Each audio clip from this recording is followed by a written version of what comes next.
Hey guys, and welcome to my channel. After messaging quite a few survivors on the support group, there is a point that I really want to make clear about the narcissist. All right, I get this question a lot, and the question is, are they playing a game? Are they playing a game? And, you know, I want you guys to see some angles. All right, and I want you to know that the narcissist behavior, they are not playing a game per se. You are just a mere option. And I know that's like, ouch. It sounds mean, rude.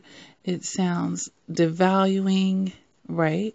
But this is what they're doing. They are devaluing you by how they treat you and how they continue to treat you if you let them stay in your life. It's not a game.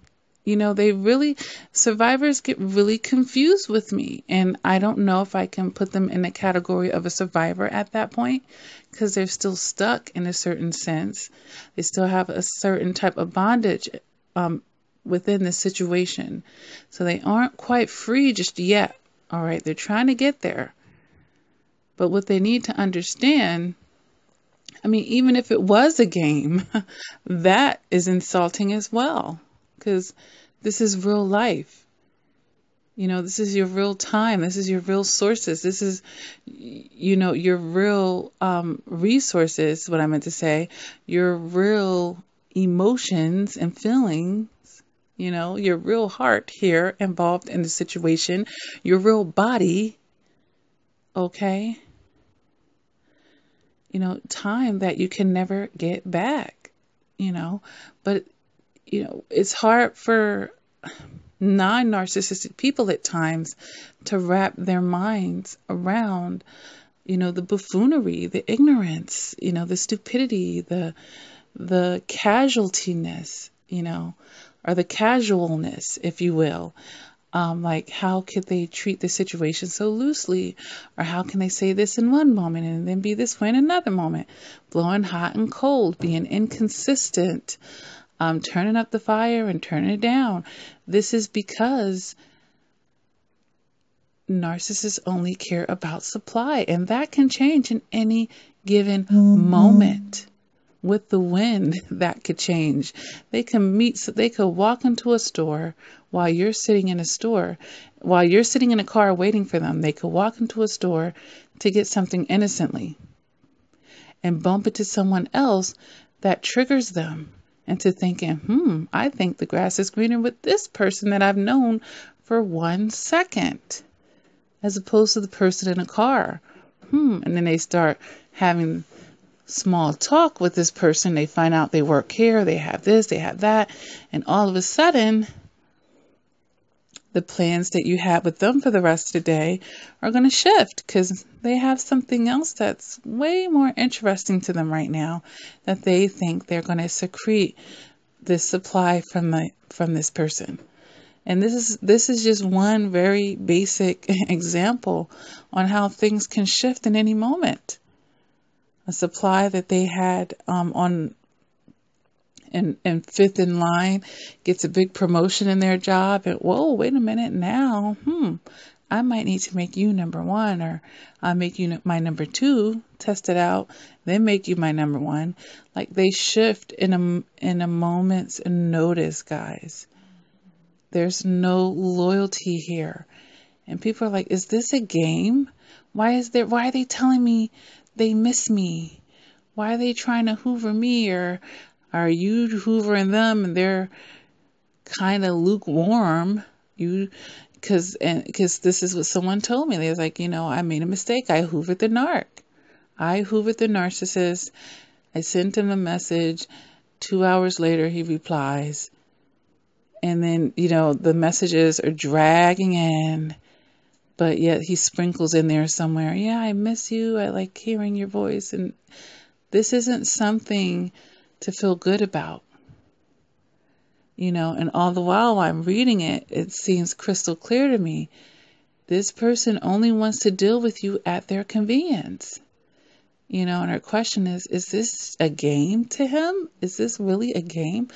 I'm like, it's more like he just wants to deal with you when he wants to deal with you, how he wants to deal with you, on his terms, and depending on everything else he has on. This is comparable to a serial dater. On Friday night, they promised all these people dates throughout the week, but the date was only going to be solidified as long as something else better didn't come along. And then I would maybe keep that commitment to you. Maybe. That's if I didn't just decide I want to go out by myself and meet a random stranger, and that was more exciting.